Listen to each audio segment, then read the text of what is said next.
Hello বন্ধুরা, কেমন আছেন? তো আজকে যেই জিনিসটা নিয়ে আমরা আলোচনা করব সেটা ওয়ার্ডপ্রেসের পিংব্যাক ও ও ট্র্যাকব্যাক। তো পিংব্যাকটা কী জিনিস? পিংব্যাকটা হচ্ছে আপনি আপনার কোনো কন্টেন্ট বা কোনো পেজে বা কোনো পোস্টে যদি আপনার নিজেরই কোনো পোস্ট ইউআরএল লিঙ্কটা দেন, সেটা হবে পিংব্যাক।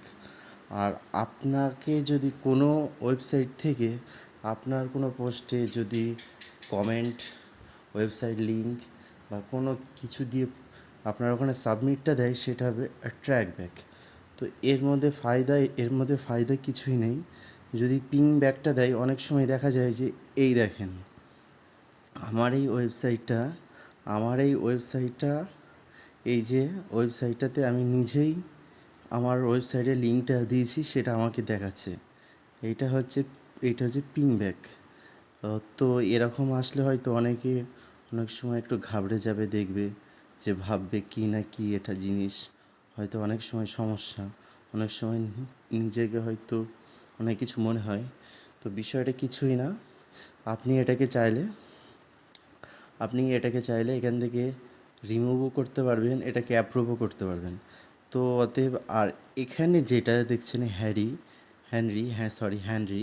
হ্যানরি এখানে আমায় যেটা করেছে এইটাকে বলে হচ্ছে ট্র্যাকব্যাক। তো এ কি এইভাবে আমরা অন্য যে কোনো একটা সাইটটা থেকে যে হচ্ছে ট্রাফিক ইনক্রিজটা করতে পারি।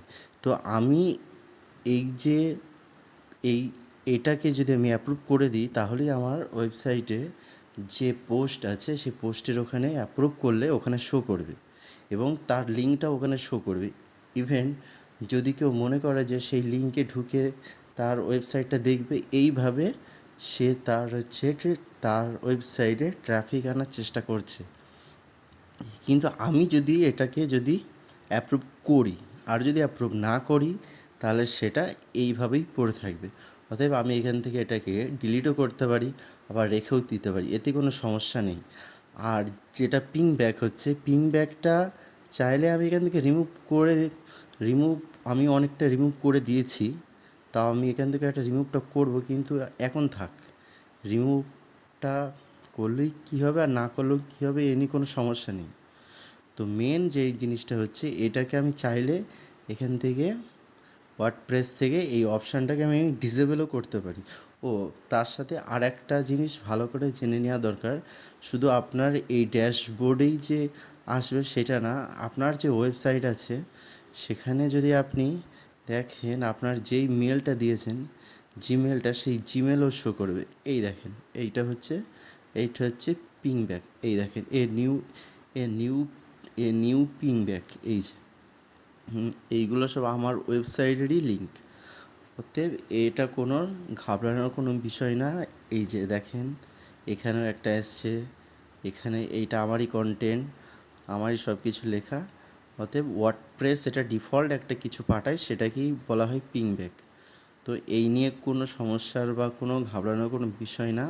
আপনি চাইলেও এটাকে ডিসেবল করতে পারেন, আর এটা না ডিসেবল করলেও কোনো সমস্যা নেই। যদি লাইট স্পিড ক্যাচটা যদি ইনস্টল করে থাকেন, তাহলে ওর মাধ্যমে আপনি এগুলোকে সব একবারে ডিলিটটাও করতে পারবেন, যেমন দেখাচ্ছি আমি।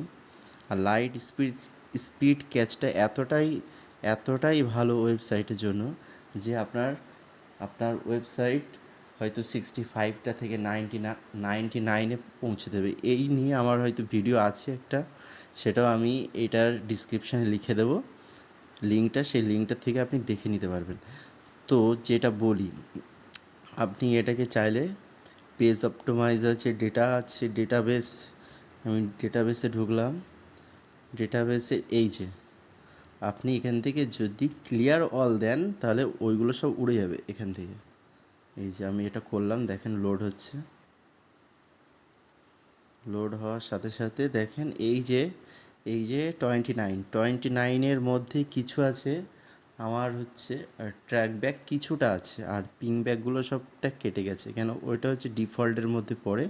তো ওটাকে অপটিমাইজটা করে একেবারে আমার সাইটটাকে পুরো স্পিড ফাস্টটা করে দেয়।